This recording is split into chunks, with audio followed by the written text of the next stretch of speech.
Is this situation in Kinmen with the increased presence of Chinese Coast Guard ships, is this situation going to escalate? Well, I mean, I think what you're already seeing is that it is escalating now, but that is pretty typical of how China conducts maritime gray zone operations is it seeks opportunities to escalate, believing that it has a greater appetite for escalation than its opponent.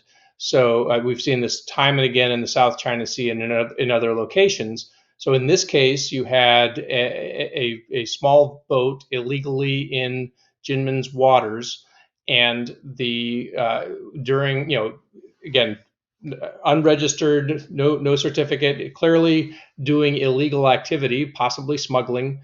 And when the Taiwan Coast Guard gives chase, the boat capsizes and two people die.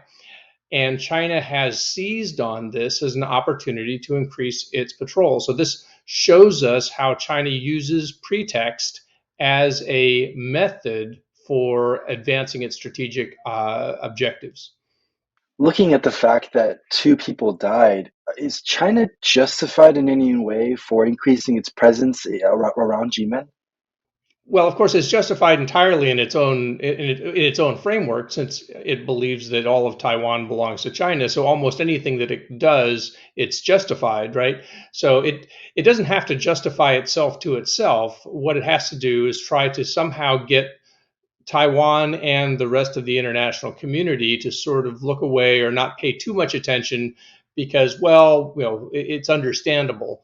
But it's really not understandable if you actually take it apart and consider each thing in its own terms.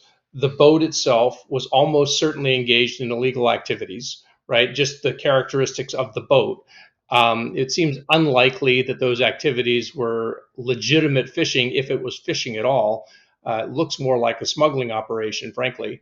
And then the response is over the top. It's sort of almost ridiculously over the top, to suddenly now increase your maritime patrolling within Jinmen's waters is clearly just exploiting the situation to advance China's goals.